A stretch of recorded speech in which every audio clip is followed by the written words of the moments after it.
Hi friends, எல்லோரும் எப்படி இருக்கீங்க? இன்றைக்கி வீடியோவில் என்ன பதிவுன்னு பார்த்தீங்கன்னா, செல்ஃபி புல்லா ஸ்டோரிஸ் தான். செல்ஃபி புல்லா ஸ்டோரிஸ் இது வரைக்கும் போட்டதில் எத்தனை ட்விஸ்ட் இருக்குது அந்த கதையிலன்னு எனக்கு கமெண்ட் பாக்ஸில் கமெண்ட் பண்ணுறீங்களா ஃப்ரெண்ட்ஸ்? நீங்கள் பண்ணுற அந்த கமெண்டில் தான் எனக்கு அடுத்தடுத்து கதையை போடுறதுக்கான ஒரு ஆர்வத்தை கொடுக்கும். அதாவது ஒரு எனர்ஜிக் பூஸ்ட்டுன்னு சொல்லலாம் அதை. ஓகே ஃப்ரெண்ட்ஸ், இது வரைக்கும் அந்த கதையில் எத்தனை ட்விஸ்ட் இருந்துச்சு அப்படிங்கிறத எனக்கு கமெண்ட் பண்ணுங்கள். ஏஞ்சலினா கதை நான் முன்னாடி போட்டது சொல்கிற மாதிரியும் போட்டிருப்பேன், வாய்ஸ் ஆக்டிங்கில் போட்டிருப்பேன். இப்போ உங்களுக்கு நான் சொல்கிற மாதிரி போடுறேன். உங்களுக்கு இது பிடிச்சிருக்கா அல்லது வாய்ஸ் ஆக்டிங்கோடு போடுறது பிடிச்சிருக்கான்னு எனக்கு அதையும் கமெண்ட் பாக்ஸில் கமெண்ட் பண்ணுங்கள். ஓகே ஃப்ரெண்ட்ஸ், கதைக்குள்ளே போகலாம் வாங்க. செல்ஃபி புள்ள அன்பு அவங்க வீட்டில் அன்பு மனைவி பேசிக்கிட்டு இருக்கையில் அவங்க ரிலேட்டிவ் அன்புக்கு அம்மா முறை, அதனால் அவங்க வர்றாங்க. வாங்க அத்தா, பெரிய அத்தா உட்காருங்க அப்படின்னு சொல்கிறாப்புல அன்பு. எங்கடா என் பேத்தி ஏஞ்சலினா, என்னம்மா தனலட்சுமி எப்படி இருக்க? அத்தை வாங்கத்த, உங்களை பார்த்து ரொம்ப நாளாச்சு அப்படின்னு தனலட்சுமி சொல்கிறான். உடனே அன்பு இவ்வளோ நாளாக எங்கே போயிருந்தீங்க? அடவும் பெரிய அக்கா வீட்டில் தான் இருந்துட்டு நேற்று தான் வந்தேன். சரி, ஏஞ்சலினாவை பார்க்கணும், கூப்பிடு, அவளை பார்க்கணும், ரொம்ப நாளாச்சு அப்படின்னு சொல்கிறாங்க. அன்பு உங்கள் பேத்தி காலேஜில் இருக்கா ஆத்தா, இந்த வருஷத்தோடு அவள் படிப்பு முடியுது. அப்படியா, போயிட்டாளா? சரி சரி, படிப்பு முடிஞ்சோடனே ஒரு மாப்பிள்ளையை பார்த்து காலத்தில் கல்யாணம் பண்ணி கொடுத்துருடா. இல்லை அத்தா, அவள் வரட்டும், அவளுக்கு என்ன விருப்பம்னு கேட்கணும்ல. என்னடா விருப்பம்? அது ஒன்றும் இல்லாத்தா, நம்ம சொல்கிறது தானே நடக்கும்.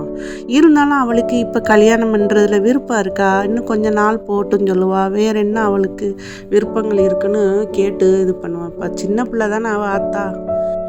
சரி சரி, உன்னைய விட்டு கல்யாணம் பண்ணி அடுத்த வீட்டுக்கு போகிறாளே அப்படின்னு ஒரு ஃபீலிங்கில் இருக்க போல். ஐயோ, அப்படி இல்லை ஆத்தா, என்னைக்கா இருந்தாலும் பொம்பளை பிள்ளைய கல்யாணம் பண்ணி தானே கொடுக்கணும். கொஞ்சம் நாள் போகட்டும் அப்படின்னு இருக்கேன்.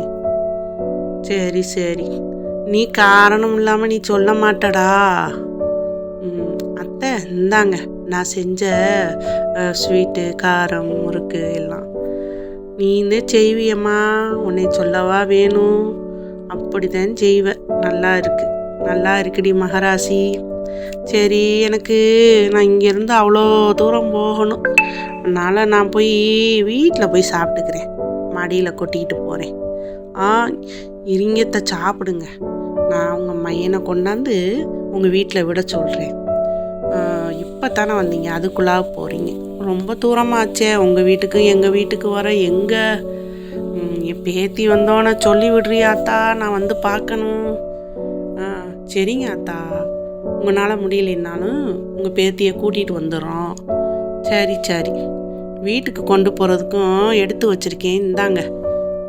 சரிடி அத்தா, ரொம்ப நல்லா இருக்கு நீ செஞ்சது. சரி, ஒரு பொண்ணா போச்சுல, அவனுக்கும் கொஞ்சம் நாள் மகளை வச்சுக்கிடுவான். காலேஜில் இருந்துட்டா, நீ வீட்டில் வந்தால் கொஞ்சம் நாள் வச்சுருந்துட்டு அதுக்கப்புறம் கல்யாணம் பண்ணி போடுவோம்னு நினைக்கிறான் போல். ஆமாம் அத்தை, எனக்கும் அதான் கொஞ்சம் நாள் போகட்டும். சரி சரி. உடனே அன்புக்கு காலேஜிலேருந்து ஃபோன் வருது.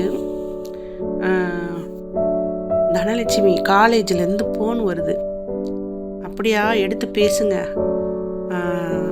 Hello sir. சொல்லுங்கள் மேடம்.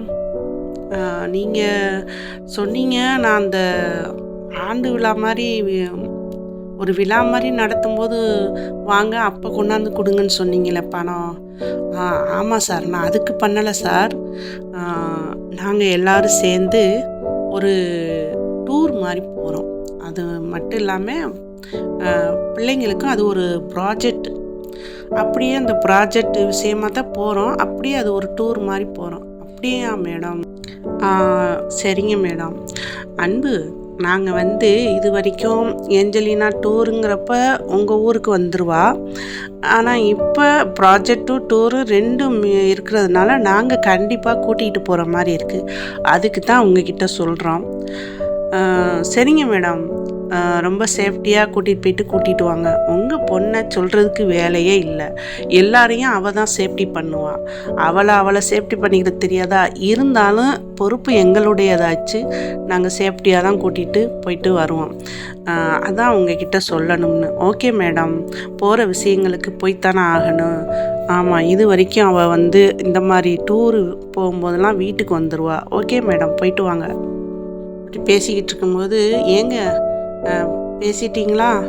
ஆமாம் பேசிட்டேன். மேடம் தான் பேசுனாங்க, ஏஞ்சலினா பேசலை. சரி, ஆத்தாவை விட்டுட்டு வாங்க. இப்போ இந்த கதையை கேட்டு நீங்கள் கமெண்ட் பாக்ஸில் கமெண்ட் பண்ணுங்கள். இப்படி பேசணுமா அல்லது வாய்ஸ் ஆக்டிங் அந்த மாதிரி பேசணுமாங்கிறத. வீடியோ பார்த்தவங்க அனைவருக்கும் ரொம்ப நன்றி. Bye friends.